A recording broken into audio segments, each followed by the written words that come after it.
Hey everybody, what's going on? Ryan, Keith, and Juan here. Unfortunately, it's been over a month since WrestleMania weekend concluded. We hyped this up for months.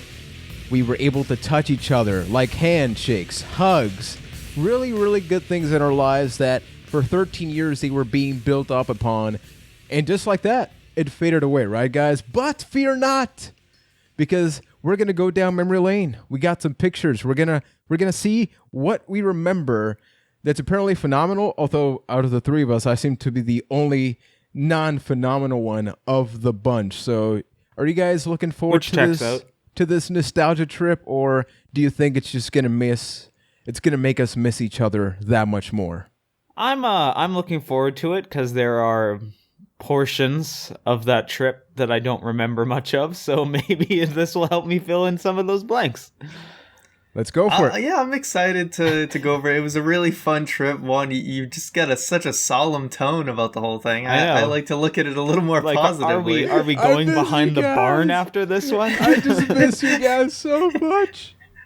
But, okay, so that's my bag. The reason that I have that there is because the whole damn time we're getting ready for this, everybody's asking, where's the AJ Lee stuff? And as you can see, there's my crop pair of pants, solidifying the fact that was going to happen.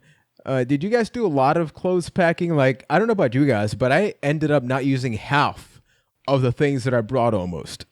No, when it comes to packing, I always plan out like, hey, I've got 6 days. That's 6 shirts, 6 pairs of pants, socks, underwear, so on and so forth. I'm probably going to buy a shirt, so I don't need to bring a shirt that day. I prep all of that beforehand, so I have exactly the amount of clothes I need. See, I always have extra just in case. You never know what's going to happen. So, like, if something gets on your shirt and you need to wear another shirt, well, guess what? You're down a shirt for the rest of the trip or whatever. So, like, I like to have a few. I do plan it the same way. You get a few. A couple things. Just a little bit extra just in case. And, it's good to have, like, a pair of jeans, even though it's warmer, but also I'm coming from a colder location, so... Yeah. Man, Florida is not for jeans. No. I mean, in my case, I guess I'm kind of used to it, but I completely get you there. Another part is that, we brought up a lot of equipment that we didn't use like 70 to 80% of the things we brought because logistically, we didn't realize just how far apart our hotel rooms were going to be. So I stayed with Ryan and Jeff. And then Keith, you had a hotel that was around 30 minutes away from us, so most of our equipment was this. They would be so far, and that's what you'll kind of see in most of this stuff. I may be absent for some of / most of the pictures here. People kept tweeting us. People thought that there was one day where I did hate you, but people were thinking, generally speaking, that you were purposely avoiding us in the trip, and I had this pressure. Oh, no, not at all. Yeah. That's the thing is, like, the distance to your hotel was actually, maybe it was like a 10-minute drive, but because Orlando traffic is just so insane all the time, it just extended even more. So getting anywhere in a car was actually, like, pretty difficult. Yeah, so it was. I didn't get to see you guys as much as I wanted to, but we still had our fun. I had a good time with the friend I was staying with. So we all had our good share times. I actually arrived the same day that Keith did, but I arrived super early. So, like, just walking around Orlando, like, that right there was just like 30 seconds away from my hotel. I mean, WWE, when they say they take over a city for WrestleMania, they mean it. I mean, the whole time you saw wrestling shirts, you saw the signs. Even in the airport, like, I don't know if your terminal had it as well, but there was a big sign that says, like, welcome to Orlando for WrestleMania, right when you get into the shuttle in the terminal. Like, they went all out as far as, like, taking over the city as much as they could. No, like, I went to Dave & Buster's, like, completely non-wrestling stuff. I just wanted to do, like, Thursday, take advantage of the fact that, we're not in this WrestleMania rush. The Hall of Fame wasn't until the day after. I go to Dave & Buster's and I see this huge truck with a lot of people getting off of it. I see a lot of kids, a lot of parents, and then I see Make-A-Wish. So then I immediately was thinking to myself, is this a WWE event? I go up the stairs to the one in International Drive, and I happen to be wearing a similar color shirt to the ones that some of the staff was wearing, so they thought that I was part of the staff. And what happened was, and I will admit, there was this point of, Juan, you got two choices here, buddy. You can be honest, or you can get access. I chose to be honest because I wasn't going to be an asshole about that stuff. It's the best policy. Yeah, but like... And I need to take this hat off. I can't handle the hat with this headphone, so excuse me for a second. I think we're done. At least I'm done with my hat. Ryan wears a hat 24/7 almost, so you're good with that. But I am done eating. And Dave & Buster's, I had some food. It was kind of salty. I'm playing some games, and all of a sudden I see a crowd surrounding this closed room. I look inside the room. Dean Ambrose and Daniel Bryan are in there. And I'm just like, when they say they're going to take over, they take over. Like, I'm just sitting there playing Time Crisis and other stuff. And there's Dean Ambrose with all the kids, man. It's just an overwhelming experience seeing like what WrestleMania weekend really does to everybody. And I got to see Hulk Hogan, and I didn't even know that was part of the agenda. Did you guys know about this store? I didn't until we drove past it. What a weird thing. Like, I walked... Yes. Go ahead. Go ahead. No, I walked across all of International Drive, and I see this. And I'm thinking, like, okay, maybe they have like some wrestler there. And I look through the window because I didn't go in. It was really expensive, and I'm cheap. And there was Hulk Hogan. So I took a picture. So there's somewhere in there's Hulk Hogan. And then it's kind of funny. Like, you see these guys right here. They're part of a miniature championship wrestling, I think they were called. So I didn't get to see this, so I can't confirm this. But they were planning a scheduled beatdown of Hulk Hogan. So just picture that of autograph signing, a bunch of, or did Hulk Hogan beat them all up? Because Hulk Hogan doesn't go down, brother. Yeah, I mean, I'm assuming that's what happened. The sad part is I'll never get to see it, or got to see it. It's probably better to just let that live through the lens of the mind's eye, because I imagine it in my mind to be this amazing thing that it probably wasn't. So I'm letting it live on there. That's a good call. Hey, look at that guy. That's us. So this is the first picture you and I took of all the things. Like, we were going to take a normal picture. This is not access. This is in access. Like, shout out to Stone Cold. He's just, back there. The giant Stone Cold Steve Austin that towers over you as you walk into access. He's always looking at you, man. They had the Superstore store where you could go there for free. And we got the Southpaw Regional Wrestling shirt. Like, I think Keith's smile speaks, to volumes about how awesome that was. $30 though. Like, I got it too, man, but $30 for a shirt. I mean, that's kind of par for the course, isn't it? WWE shirts are $25 online plus shipping. Yeah, so I guess. It's expensive. We bought a couple things from there, right? Like, you guys bought those hats, I think. I bought this hat at the hotel mini store that they have. As did I. My hotel had a mini store in it as well. And from there, so I got 3 pieces of merchandise for the weekend. I got that t-shirt right there, the Southpaw one, the AJ Styles hat that I wore, and then I got myself a Seth Rollins Kingslayer t-shirt, all of which were $30. So do the math. It's crazy how you could just get all this stuff in the hotel. You didn't need to leave. Just go to the lobby. There's going to be a WrestleMania really store there. Like, super smart on WWE for that. Hey, let's fill a hotel with wrestling fans and sell them merchandise in the lobby. Yeah, all the travel package hotels, I believe, had one. I think this this shirt speaks magnitudes. Or this picture speaks magnitudes. Couple haters. Yeah, that's a hater right there. I'm just gonna keep switching between those two. No, I love. We almost contemplated getting that shirt for Keith, but then it's like he's just gonna wear it the one time and then never wear it again. Here's a funny story with that we didn't realize that this was the women's section. So I was taking I sat down, I took this picture, and when we were done, I look up and some lady is giving me the dirtiest look. Really? when we got up. Yeah, there was some lady walking by that just gave me the death glare as we were done taking this picture. Like that's this the glare glare she got back. Like kind of like that one. So you got your Slammy, man. I got to see my Slammy. You got to see it. But... Yeah, I did not want to spend what they are asking like for that Slammy. Yeah, it was like $150 for that Slammy. It's I thought about it for a hot second, but I still think the WWE should send me one, so I wasn't willing to buy it or go in with that. So I'm expecting my Slammy in the mail. Award. Exactly, I earned that. Me and 19,000-ish other people, we earned that Slammy. In case you didn't want to spend $150, why not spend $1,500 on each signed championship? Like, they had this huge section, which was pretty awesome, like, of a bunch of expensive stuff that was like autographed. The high roller section. Yeah, and it looked awesome, right? But it's like, man, the cost, this was around $500, more or less. Yeah. You look at the championships, even the signed stuff here is like $50. Then you get the autographs. It is cool, though, and it's crazy just how many people were buying these huge things that my first thought was, how do you ship that without spending like another $100 to $200? Because like I'm not going to spend cheap shipping on $1,000 item, right?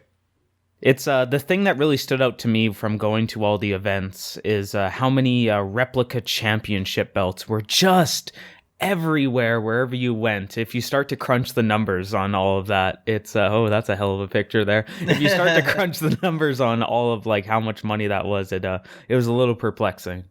But I mean, hey, it's the event for it. Yeah, I mean, people were going all out with the title belts. Like all weekend, you'd see people carrying some. And I know we haven't gotten to like actually going to Access yet, but do you remember we were eating one and we saw the one guy with everything? We saw two guys actually that just had like both of their tables were just filled with championships. They each had like 5 or 6 championships with them. It's crazy, man. Like, a couple of the people, you could tell they were bringing in old championships, but there were a couple of people that's like, you spent over $2,000 on championships. And you're just carrying that around. Like, I would carry a gun with me if I was holding all of those. Keith, we had a good time at WrestleCon. That was a night. That was hell of a night. That was WrestlePro. That was the WrestlePro show. Yeah, WrestlePro show. Yeah. So this was Thursday. I had a couple cocktails. You had a great time. Like, you were so happy for everything. Like, I remember. I was. I don't know how much you remember of the night, like of the second half of the night. I know you remember the first one, but there was a one point where you didn't know who most of the indie guys were. But I would just tell you one word, and your reaction is like, okay. Woo! Woo! Yeah, who was I remember that with the main event where you were basically the hype man for that show, and I got super into it. No, you might as well have fun, right? Remember that wrestler, the one that we saw far too much of. You know who I'm talking about. Oh, Asshole Man. What was his name? I don't remember. I'm just gonna call him Asshole Man. Okay. How every show has that guy that like could lose a couple pounds and he's wearing wrestling attire. That's a little revealing. There was a guy that took that to the freaking extreme. Let's just say that when he bent over, Ryan, you saw everything. You saw, when I say you saw Uranus, I mean you went into the damn planet. Yeah. Yikes. Yeah. I've been in gym locker rooms where I've seen less. Now, if there's a moment where if you want to just see how loudly I can scream, it's when this screen popped up. And I realized that I was about to watch Simon frickin' Dean wrestle. And not even just that. Like, we need to stop here, right? Because we had a moment. So they had a match. The BWO fought against Kevin Matthews, Pat Buck, and Mario Sakara or Bukhara. And afterwards, you wanted to get a couple more drinks in you, Keith. Well, yeah. I started. Why finish? Exactly. So we go outside. We're still wearing our Southpaw Regional Wrestling shirts, with which Keith made like a best friend. There was a guy like 2 rows down to the left that The guy kept high-fiving Keith, just talking to Keith. He wanted to go hang out with us after the show. It's because I was loud. I was having fun. He said Southpaw Regional Wrestling, and I was just like, Chad, too bad, baby! And then we became best friends. I was cringing so bad. It was a good time. Oh, but it was so good, though. But we leave to get those drinks in Keith, and on to the right, we didn't see this person yet. We just hear out loud, where'd you guys get those shirts? I turn to the right, and it's Simon Dean asking us this. Sitting by him is Blue Meanie just after wrestling. And like anybody that, watches or listens to Byte that, my love for Simon Dean.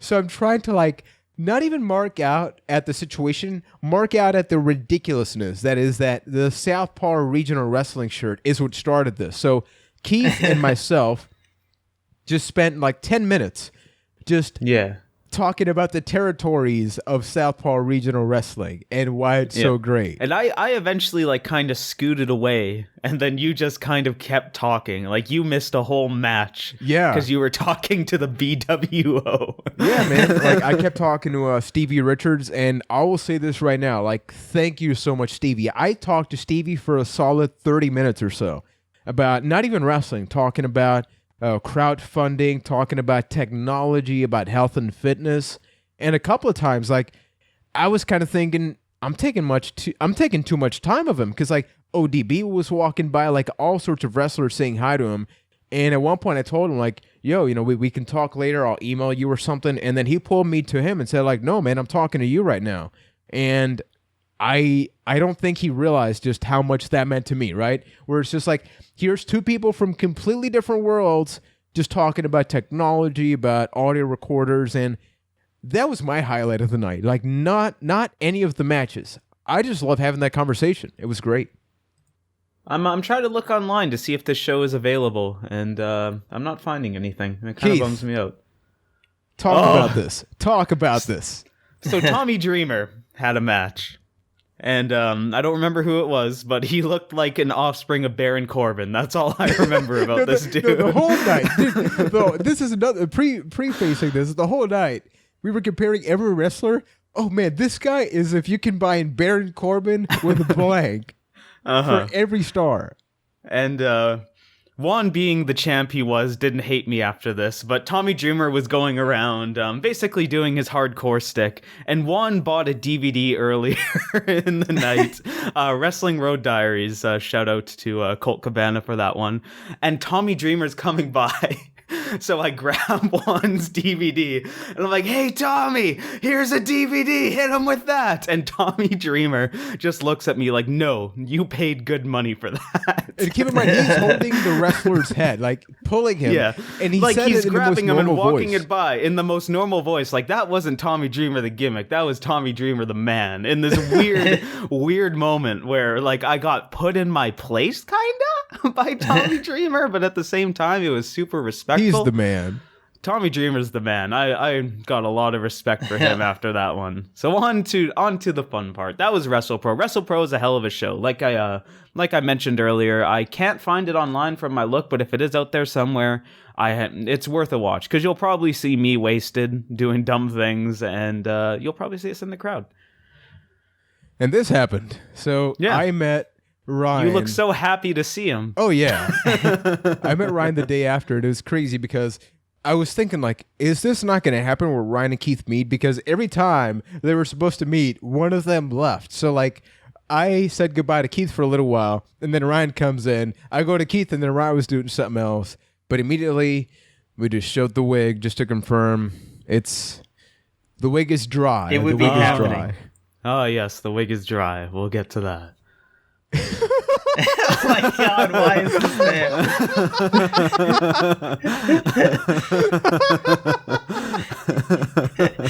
there? You're a dick. Yeah, it's a very flattering photo of me at a tiny self-checkout at CVS, just picking up some water and snacks. Picking up a DiGiorno pizza that I never ate. Is it still there? I don't know. It could still be in the freezer in the hotel we were at. So serious. Oh, and it finally happened. The moment is true. We have a video version of this where I didn't tell you guys I was doing video because I wanted to see how awkward I could make this be. Yeah, and you did a hell of a good job. I'm proud of it. Yes, I'm proud of it. It's very awkward, and you can see I'm kind of looking out past, like, away from the hotel. There was some guy working at the hotel who I made eye contact with while awkwardly hugging Keith. And he's just like, what the F is going on right now? That's Jeff. Funny. And here is Jeff. We had a good time with Jeff. At this point, we're all together. I think, was this on the way to Cece's? I believe so. Yes, right. Yes. So all four of us are here together. We're finally bonding. It's kind of surreal just thinking about, like, here we are. Now what, right? So yeah, we went to Cece's, had a little bit of pizza. Oh, a lot brother, of pizza. I ate a lot of pizza. Yeah, we all came back with like 3 slices on our plates. Keith had like stacked. He had like 6 slices ready to go. See, my buffet method is the whole like less is more, where less is more. Are you sure about that? Yeah. As far as plates go, absolutely. Fit as much as you can onto 1 or 2 plates, and then you're good. You don't need to go up 8 times when you have the plate real estate to really just do business. And boy, did I do some business at that pizza buffet. Probably did some business in the bathroom afterwards. So, Hall of Fame. Yes, Hall of Fame, man. This is where elitist Keith probably had overall better experiences than Ryan and I had. You can pretty much see our seats. Like, if you look into the crowd and where that's, like, where the blue guy is, that was near where I was sitting. So, as you can see, there was a little bit of contrast in where our seats were. And if you want to get a better look of how Ryan and I watch the Hall of Fame, that's it. It's sad that a lot of the Hall of Fame was like, I got to pull out my phone so I can watch and hear properly because the audio was terrible. We mainly just did that for like the red carpet thing. Every once in a while I'd turn it on just to see what was going on. Yeah, see, the red carpet, I spent it watching the red carpet because I was close enough that I could see the people. Like, I didn't turn on the network or anything like that, but I could see everybody kind of come out, do their thing. You could see who wanted to be there and who super didn't want to be there by how long they would just do the circuit for. Like, who was it? Devon Dudley, like, immediately left the red carpet, but somebody like Booker T was there the entire hour. It was a really good experience. We had a couple of technical issues, like the sound was really hard, so I got to still sit down and listen to the first half of the inductees talking because... And elitist Keith had no issues. I heard the whole thing the whole night. I know at one point, sorry to keep on the Hall of Fame, but I'm like one point a "we can't hear" chant started breaking out. And did they fix it after that? They did. They did mostly by the end of it. All right. You got the important stuff. You got Kurt Angle. Exactly. Really, that's why we were all there. So then we went to WrestleCon, and Keith and I had gone to WrestleCon in 2012, and it changed. It's slightly bigger. Yeah. Kind of a lot bigger, actually, right? The most jarring thing for me with WrestleCon was how close it was to Access. Like, they were in the same convention center block. Like, it's insane how close everything was, because before you would have to do the last one I went to was in New Jersey or for WrestleMania 29, and it was very far away from Access. Like, I don't know if it was a WWE thing or whatever, but WWE let this WrestleCon be so close, and there was a lot of WWE superstars that showed up at WrestleCon as well. It was a little weird, like with Edge and Christian were there when I was there, or I guess when we were there, and yeah, WrestleCon's gotten big. Good for it. We got to do a lot of cool stuff, including meeting the fine folks from Pro Wrestling Loot. They actually sponsored a box that we'll get to that in a couple of seconds. Yeah, we did a live unboxing there on via Facebook, our Facebook Byte cast, and we got to interview Jeff, who's this lovely gentleman right here. Yeah, that Jeff. Yeah, not our Jeff. Speaking of the other Jeff, you know, we like to sing his praise. He's the podcast co-host of the year. doesn't know how to work a camera, apparently, because the first one of these did not turn out well. So this is actually the second time that we had to pose like this. Yeah. Yeah, it was super cool. So thanks, though, like, Jeff. I appreciate that.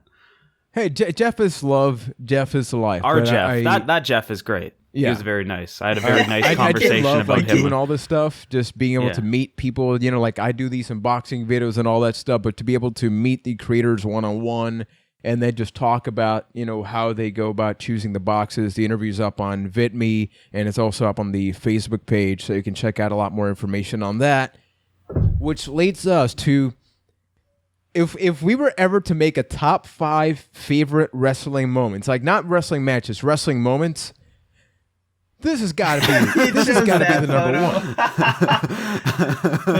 The face expression of Virgil, man. Yeah, and he's flipping that picture off right there. He made sure to let us know that that's what he was doing. Yeah. So let's recap what happened.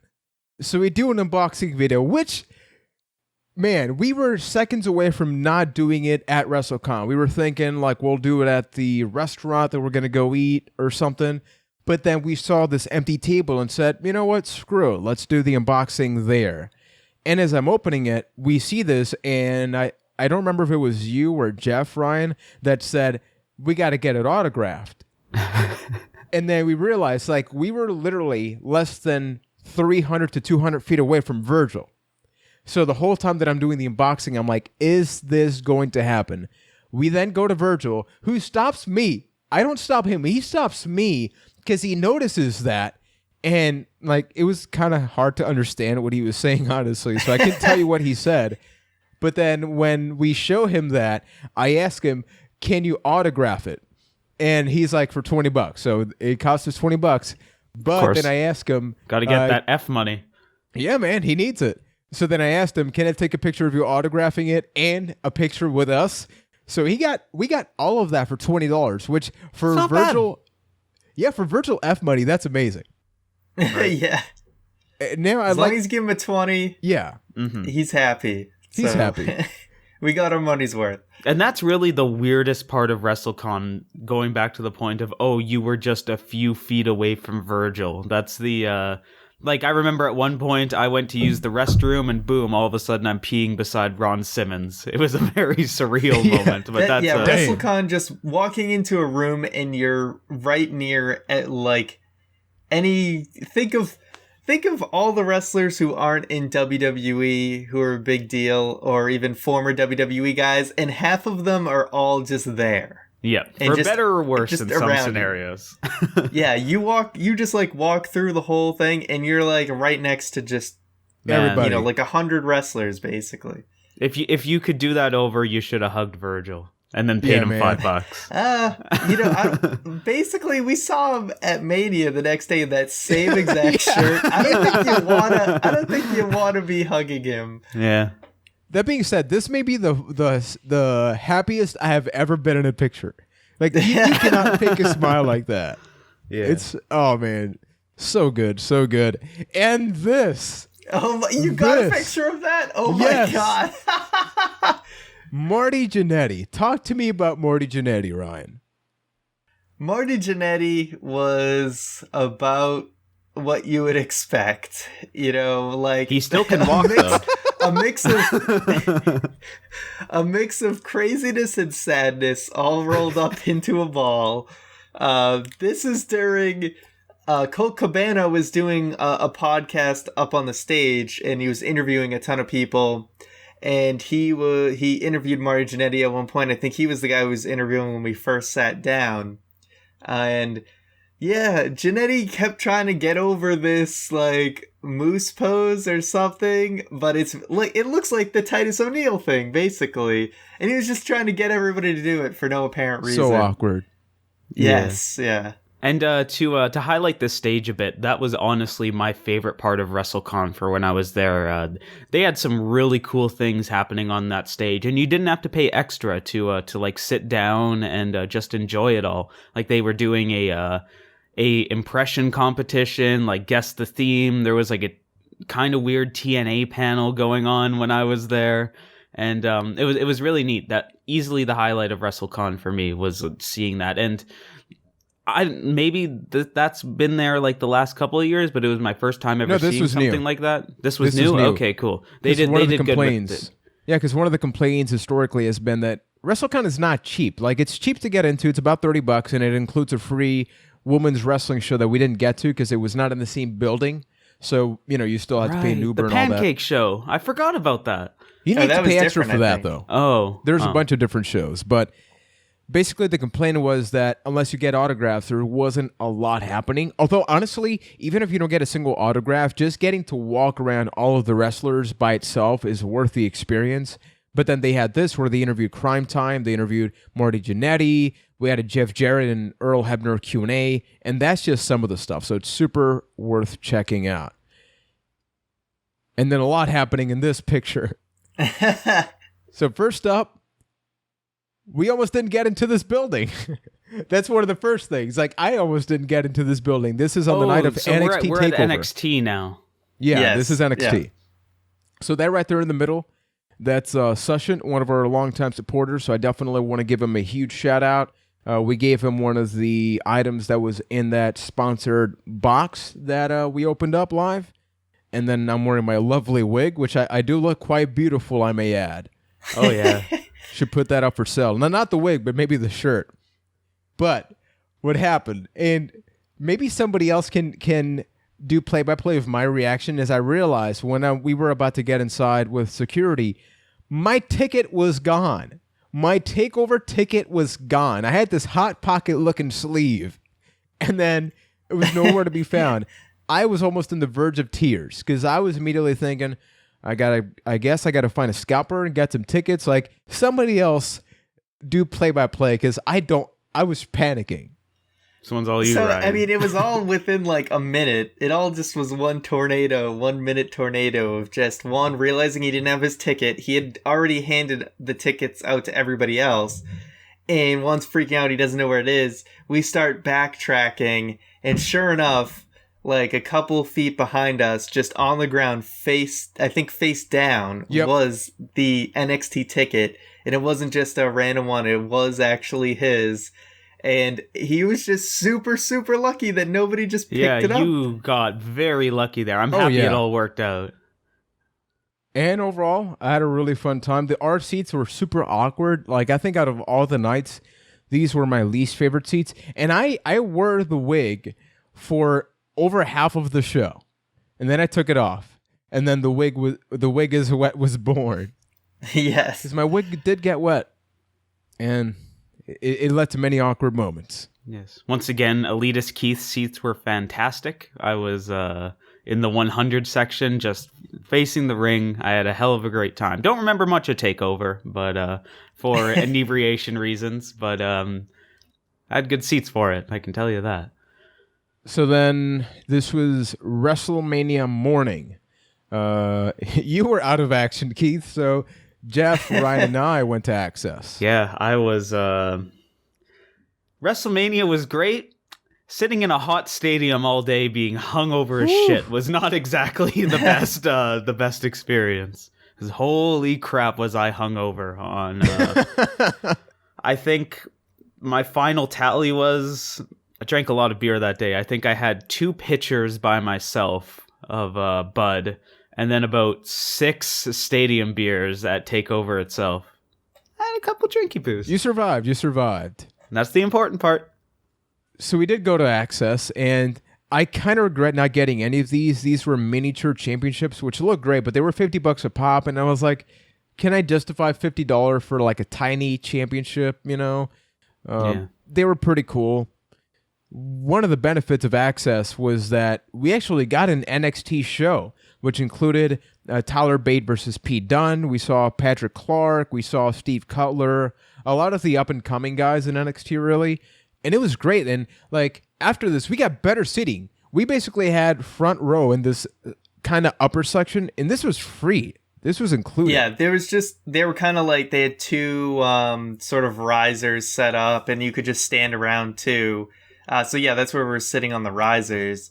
Because it was a thing, like, you could just kind of come and go as you please to watch it. So the seats would open up at certain aspects. So we actually got a good amount of time just sitting in the seats. You can see the Elimination Chamber in the background as well, which is a thing we wanted to walk into. But the line was so insane. The line was so long that it was like going in front of like 4 other stations. Jeez. So it was just a little too ridiculous. It was great. We got this Kevin Nash Q&A, and Kevin Nash, man, the night before he got this Click reunion with Shawn Michaels and all that, and you could tell Kevin Nash loves to just go off script and talk about things he's not meant to talk about in a WWE ring. So he was talking about sex and different things, and it was hilarious seeing the interviewer like not move his head, trying to just figure out how can I keep this going. So that was great. And this Hall of Fame walk of fame, really. Keith, like, this is one thing that it sucks you didn't get to see it, so here's just a couple of pictures. So they do this every year, I think, where they have just sections dedicated to the different Hall of Famers that year. That's cool. So, yeah, like, look at this. You get to see actual clothing from all these guys. There was, like, Rick Rude. Here's just a couple of them. There's that sweet Kurt Angle hoodie. Yeah, Ryan, you wanted to Team steal Angle that, right right? there. Yeah. Yes, I wanted that so bad. It's so awesome. They have this section with posters from every WrestleMania, and I just found this interesting. I was surprised at the fact that there was a picture of CM Punk in this, right? I guess. It was crazy. I don't know. I don't know if surprising's the word. Well, there's Jeff. Say hi to Jeff. Hi, Jeff. And this I loved. As a huge DDP fan, they had this area with a bunch of the DDP jackets, and then there's the Divas Championship right here. You know what DDP was known for winning? Exactly. But this was awesome, man. I mean, just the whole experience. Ultimately, we got into a shuttle bus, and just like that, we made it to WrestleMania. And we were lucky, because I know you didn't have this issue, but Ryan, Jeff, and I, we were paranoid about these pillars right here, like especially this one, and the fact that it could have been blocking us, but we weren't being blocked. But look at these seats over here. Look at these people right here. Tell me how those people could get a clear view of the ring. Yeah, it's tough. And honestly, like, I had a pretty clear view. Like, if I was not faced, like, I was basically in those black seats down there, like facing the ring directly. I don't know about you guys, but I spent most of WrestleMania watching it on that screen, right? Because it was at some point it was actually easier to watch it on that screen than it was to see the ring. It was just in a big stadium show like this, it's just too many people. It's hard. It's we had, like I mentioned, those black plastic chairs. It was very uncomfortable. I felt a little sardined in there. Like, I didn't have a lot of... we were shoulder to shoulder with the people beside us.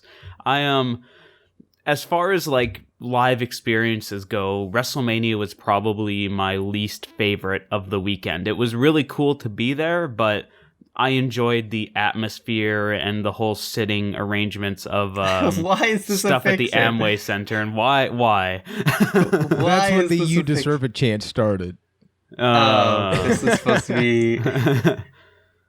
No, but yeah, it's what you mentioned, and that's what kind of sucks, right? We knew that was going to happen. Like what you just said, we were totally expecting it. But WrestleMania, first of all, these lights, damn lights ruined the entire show. Like, we had to wear hats. I watched the show live wearing sunglasses to avoid the glare from these lights. It doesn't seem so bad now, but man, just so many obstacles. It's crazy that when I went to WrestleMania 29, I was higher up than we were, and actually kind of had a better viewing experience because they didn't have those ridiculous lights in my face.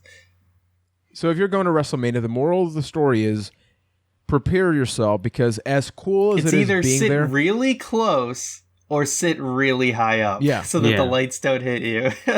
Like these seats, I'm not in any way jealous of people that get those seats right there in the middle, because like Keith said, you're kind of uncomfortable. A lot of things can get in the way. You got to be getting up all the time to avoid stuff. Like, this is 100%. This is 100% on me. But I was wearing like a black T-shirt, my Seth Rollins shirt, and jeans. Lights. Yeah, that's pretty much, I didn't run into that problem, but people like behind me and to my side, you could just see those big orange lights glaring on them. At some point, that's almost the opposite of the Hall of Fame, I guess. We can't see chant broke out, and I don't really think they rectified it through the whole show. They just kind of left those lights going. It's a shame. It's such an expensive show. Some people spend $1,000 on a ticket. And this is not to say boo WWE, but in a way kind of like boo, we pay for these tickets. Just figure something out. Yeah. Just a quick look here at Undertaker coming out. I was making jokes the whole show to my friend that I was sitting with. Like, there's no way Undertaker's going to do that whole ramp. Like, we're going to be here till midnight just to see his full entrance. And that's kind of bullshit. I'm not going to lie. I understand why they started him halfway down that ramp, but that's a bit of a cop-out. I was disappointed in that. And then the day after, shout out to Photobombing Lady. The day after, we went to Universal, had a really fun time, and we didn't do much, but I did get to try some butterbeer. Butterbeer's not bad, right? It's not bad. No, it was super, super good. There you go.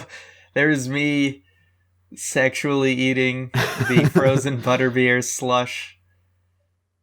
It was glorious. Yeah, I didn't feel like standing in the line, and looking back, I'm kind of disappointed I didn't get a It's worth butterbeer. It was super, super good. In fact, I kind of want to learn how to make it because it's got to be online somewhere. Oh yeah, there's a couple of BuzzFeed videos about that, so we'll make it happen, and then we can actually compare to real butterbeer. So it's not too bad. And then this is as we sort of start to wind things down. We did get to go to Raw. So obviously we got to see a lot of the 205 Live stuff, which was fascinating to see this right here at work. Just everybody putting things together. Like at one point, Neville almost died. In that gap. You tried to get in when that panel was going. So you were saying your least favorite seats were NXT. But for me, because of my seat, I definitely had the worst seat at Raw, even though it was still my favorite show. And you can see that glass panel down there. Like, that was right in my field of vision, so that I could see like half the ring was behind the glass and the other half wasn't. It was that kind of sucked, but it wasn't nearly as bad as the lights. Like, I'd take that over the lights any day. Oh yeah. Once again, my seats were awesome. I was basically for the gold package is what we're trying to tell you guys. Seriously, like it was very shocking the difference in seating between the silver and gold package. Like, you guys were all the way up there. I was like at the bottom of the 100 section. It's if you have the money, it's definitely worth bumping up to the gold. It's that I had really good seats and I enjoyed it, and I felt kind of bad for you guys. I'm not gonna lie. We still had a great time, but definitely for future and Raw stuff. was the highlight. Oh my God, Monday Night Raw was so much fun. I mean, hearing the crowd reaction for the Hardy Boys both on Raw and WrestleMania, like more so WrestleMania, because like Raw, it was a good reaction, but then we got the Beach Ball Mania stuff. Like that is something that people have been asking us a lot, to sort of share our live event experience and really going there live. The show is secondary to the experience itself. Like, anything that happens in that ring, you don't get to hear the commentary, so you don't get to hear like JR talking about the Undertaker and Roman Reigns. Like, this is all about the Roman Reigns 12 minutes of silence and how that really happens, right? I was so happy to be there 12 live. minutes of silence. Well, I mean, from Roman, there was absolutely, but just we took care of that. Of booze. We took care of that. It was great, and this was the morning after, actually. This was on Tuesday. We checked out, and thanks to a lot of our Patreon supporters, we did get some equipment. Like right there, you see a microphone, which was a savior. I mean, that microphone is so damn good. We did a Twitter live where Ryan and I basically talked for about 40 minutes. We got a lot of questions. That video is up on VidMe, and it was just so nice. Like, we were talking there about how cool it is if you want to just record something. We don't got to worry about these damn boxes and sound synchronization. We could just sit down, 2 chairs, hotel lobby, and just and talk. a dream. That'd be the dream, right? Where we could just do that. I miss you guys. You're about to say just me. You're like, screw Keith. Well, I got to do this with you, not with Keith. Now, next time I got to do it with Keith. Indeed. And then together. I was far away. Some lessons learned. We all go on the same travel package. We all get gold. You know, if it's going to happen again. Gold. Yeah. No, that was probably the most disappointing thing, that our hotels were so far away. Yeah, we assumed we'd just be in the same hotel. And it was a roll of the dice, because there were people that had gold packages that were in your hotel as well. It's not like, oh, this is the silver hotel, this is the gold hotel. It was just like a bad roll of the dice, and it was shitty. But I stayed across the street from Universal Studios, so that was kind of cool. Yeah, that's not bad at all. Yeah. So then we ended things on a pretty good note. We went to Golden Corral, ate a bunch of food, almost died. This is one of my four. I ate very conservatively. Yeah, man. I didn't. Ryan actually ate. When Ryan told me you were gonna eat salad, I'm like, right. Ryan ate freaking salad. I ate salad. I ate vegetables. Ryan, you don't make friends with salad. No. All right, hear me out here. So after eating stadium foods, we went into before how bad the burgers were at WrestleMania. Ooh. They were the worst food ever was at WrestleMania. That stadium, Camping World Stadium, horrible food. Never eat there.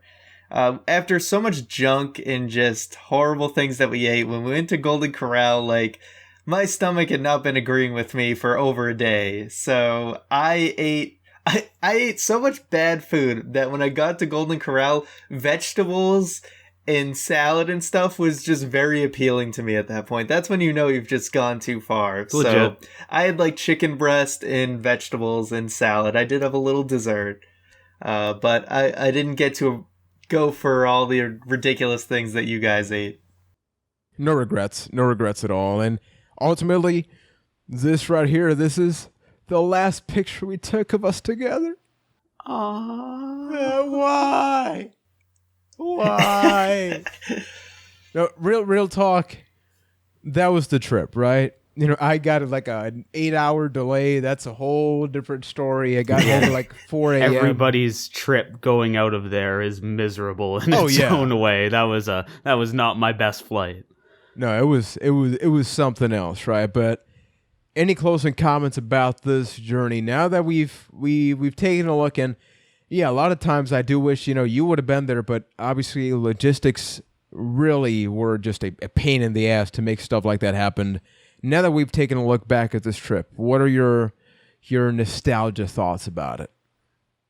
I'm just really happy it happened. It's like we've mentioned before, it was a long time in the making. Still barely feels real to me, even though it's something that happened. And I'm happy that it did. I'm really happy it did. We've been friends for so goddamn long, and it's a check mark off the bucket list, and that feels good. Like you mentioned, I wish that it was a little easier, or like we could have spent a little more time together, but that just wasn't in the cards. Still had fun, and we'll rectify that next time, whatever next time is. Yeah. I thought it was just an awesome trip and one of the best experiences of my life, and it was weird, but yet not weird at just how normal everything felt, because we're always talking to each other online. So you think in person it's going to be super different. It's just a lot more convenient, but it's like, since we talk to each other so much, it's almost like nothing different. We're just happen to be in the same room. But yeah, no, this is an awesome experience. And I think we learned a lot about what to do next time for, down the road.